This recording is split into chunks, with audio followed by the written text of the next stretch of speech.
Shalom bien-aimés dans le Seigneur, grande est notre joie de nous retrouver au pied du Grand Roi pour notre méditation quotidienne. Nous sommes le samedi 12 avril 2025, c'est notre dernière méditation de cette semaine qui va nous faire entrer dans la semaine sainte, la semaine de Pâques. Et pour notre dernière méditation de la semaine, nous allons lire un texte dans la lettre de Paul aux Philippiens, chapitre 4, verset 13, dans deux versions. Parole de vie 2017 nous dit « Je suis capable de tout cela grâce au Christ qui me rend fort. » Et Bible du Semeur nous dit « Je peux tout grâce à celui qui me fortifie. » Capable de tout.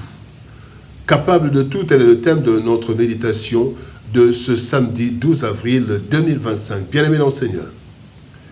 Depuis la chute d'Éden, l'être humain a vu ses capacités être réduites par la corruption et à cause du sol ou de la terre qui a été maudite. Ce qui a rendu les choses encore plus difficiles. Ainsi, l'homme a plusieurs projets, mais se voit dans l'incapacité de les réaliser tous, compte tenu de ses capacités réduites.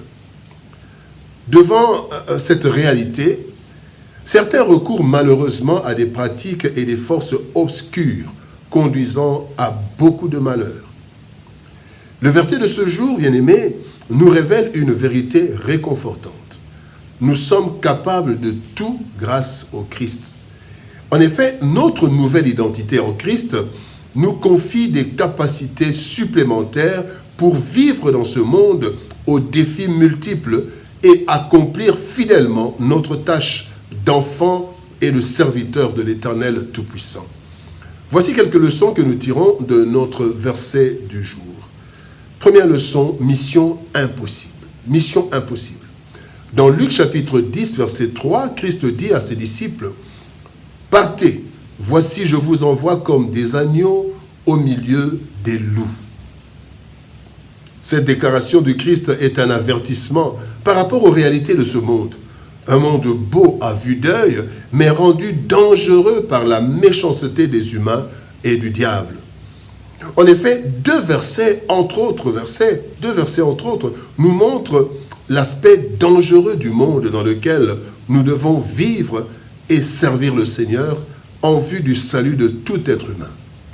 Le premier verset, nous le trouvons dans le livre de Timothée, la lettre à Timothée. 2 Timothée chapitre 3, verset 1 à 10, vous pouvez lire tout le verset, mais au verset 1, il est dit « Sache que dans les derniers jours, il y aura des temps difficiles. » Et après, l'apôtre Paul décrit la méchanceté des hommes des derniers temps. Et il y a aussi Apocalypse 12, 12 qui dit « Malheur à la terre et à la mer, car le diable est descendu vers vous, animé d'une grande colère, sachant qu'il a peu de temps. » Voici donc, bien-aimés, notre environnement, l'environnement de vie et de service. La mission de salut que Christ nous a confiée paraît impossible, du moins par nos propres forces. Voilà pourquoi Christ a dit aux disciples de ne pas s'éloigner de Jérusalem avant de recevoir la puissance du Saint-Esprit. Acte 1, 4, il est dit, comme il se trouvait avec eux, il leur recommanda de ne pas s'éloigner de Jérusalem, mais d'attendre ce que le Père avait promis. Parce que la mission qui était confiée aux disciples était une mission impossible sans le Seigneur. Le deuxième point, bien-aimé, parlons de Christ en moi. Christ en moi. Quand nous lisons Galates, chapitre 2, verset 20, la Bible dit « J'ai été crucifié avec Christ, et si je vis, ce n'est plus moi qui vis, c'est Christ qui vit en moi. Si je vis maintenant dans la chair, je vis dans la foi au Fils de Dieu qui m'a aimé et qui s'est livré lui-même pour moi. » Bien-aimés, connaissant nos incapacités suite à la corruption de la chair, après le péché, Christ a demandé au Père une assistance particulière. Quand nous lisons dans Luc chapitre 24, verset 49, Christ dit « J'enverrai sur vous ce que mon Père a promis, mais vous restez dans la ville jusqu'à ce que vous soyez revêtus de la puissance d'en haut. » Luc chapitre 24, verset 49. Parce qu'il nous faut la puissance d'en haut. Alors, ainsi, Christ habite en nous par la présence du Saint-Esprit que nous avons reçu à notre conversion. dès que nous recevons le Seigneur dans notre vie, le Saint-Esprit habite en nous. Et voici des versets qui confirment cette vérité, qui montrent que Christ est en nous. Il y a 4 versets. Matthieu 28, verset 20, la Bible dit, Jésus dit, « Voici, je suis avec vous tous les jours jusqu'à la fin du monde. » Quand nous allons dans Jean chapitre 14, verset 23, Christ dit, « Si quelqu'un m'aime, il gardera ma parole, et mon Père l'aimera. Nous viendrons à lui, et nous ferons notre demeure chez lui. » Et quand nous allons dans 1 Jean chapitre 4, verset 4, la Bible dit que celui qui est en vous est plus grand que celui qui est dans le monde. Et enfin, 1 Corinthiens chapitre 3, verset 16, il est écrit, « Vous êtes le temple de Dieu et l'Esprit de Dieu habite en vous. » Bien-aimé, donc Christ est en nous. Voilà pourquoi le psalmiste, le texte du jour nous dit, « Je suis capable de tout parce que Christ est en moi, grâce au Christ qui me rend fort. Et Christ ne me rend pas fort de loin, il vit en moi. » Voilà pourquoi nous allons voir le dernier point où nous disons que nous sommes capables en lui. Capables en lui, capables pour lui. Acte 1, 8. Vous recevrez une puissance, le Saint-Esprit survenant sur vous, et vous serez mes témoins à Jérusalem, dans toute la Judée, dans la Samarie, et jusqu'aux extrémités de la terre. Bien-aimés, Christ déclare dans Jean chapitre 15, verset 5, « Sans moi, vous ne pouvez rien faire. » En fait, nous sommes donc incapables sans Dieu. Et Dieu nous donne la force à l'être humain, parce que même le souffle que nous avons, même ceux qui ne croient pas au Seigneur, ils le font. Pourquoi? Parce qu'ils ont le souffle que Dieu nous a donné. La capacité d'accomplir plusieurs choses grâce à lui, parce que même le souffle de vie dans la vie de ceux qui ne croient même pas en Dieu, c'est Dieu qui donne ce souffle de vie.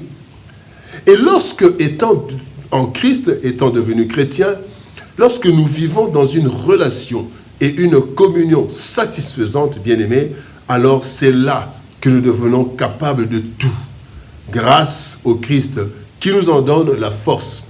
Il nous en donne la force comment? D'abord à travers la vie de prière.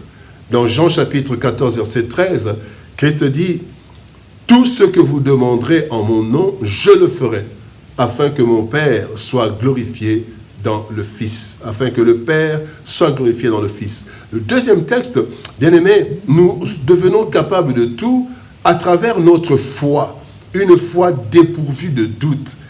La Bible dit dans Marc chapitre 9, verset 23, Jésus dit, « Si tu peux, tout est possible. » Christ dit, « Tout est possible à celui qui croit. » Et enfin, bien-aimés, c'est à travers une vie de fidélité à Dieu. Sur l'Apocalypse chapitre 3, verset 8, la Bible dit, « Voici parce que tu as peu de puissance et que, 1, tu as gardé ma parole, 2, tu n'as pas renié mon nom, eh bien j'ai mis devant toi une porte ouverte que personne ne peut fermer. » Bien-aimés, en devenant chrétiens, nous sommes enrôlés dans l'équipe de salut du Seigneur. Bien que vivant encore dans la chair corrompue et corruptible, selon 1 Corinthiens 15, 53, qui nous dit « Il faut que ce corps corruptible revête l'incorruptibilité. » Alors, bien que nous soyons encore dans la chair corruptible et corrompue, nous sommes régénérés et devenus de nouvelles créatures, selon 2 Corinthiens chapitre 5, verset 17. Dès lors, nous avons 2 grands défis. Vivre dans la sanctification, dans un monde corrompu, et être témoin du Christ aux yeux du monde pour gagner le monde à Christ. Humainement impossible, cette tâche devient possible par la grâce et la force du Christ qui habite en tout véritable chrétien. Bien-aimés, ainsi nous sommes capables de tout grâce au Christ qui nous rend forts. Prions. Père de gloire, nous te bénissons et te rendons grâce pour ton amour et ta bonté. Oui, Seigneur, merci de nous rappeler, merci de nous révéler que nous sommes capables de tout grâce au Christ qui nous rend forts. Seigneur Dieu de gloire, merci. Merci de nous enlever, Seigneur Dieu de gloire, ces craintes, ce pessimisme.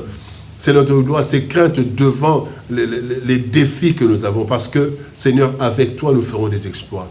Aide-nous, Seigneur, à comprendre cela. Aide-nous à savoir, Seigneur, que tout ce que toi tu veux que nous fassions, nous le ferons, Seigneur. Nous en avons la capacité, pas de nous-mêmes, mais cette capacité vient de Christ. Aide-nous, Seigneur, à comprendre cela et à ne pas baisser les bras, à ne pas abandonner, mais savoir que nous sommes capables de tout grâce au Christ qui nous fortifie. Bénis ta parole, Père de gloire, bénisse ce week-end et que toute la grâce, la gloire te revienne. Au nom de Jésus-Christ, nous avons ainsi prié, Père. Amen. Bien-aimés dans le Seigneur, que Dieu nous bénisse. Shalom, au revoir, bon week-end. Et par la grâce de Dieu, nous nous retrouvons lundi pour une nouvelle semaine de méditation au pied du grand roi. Shalom, au revoir, et par la grâce de Dieu, à lundi.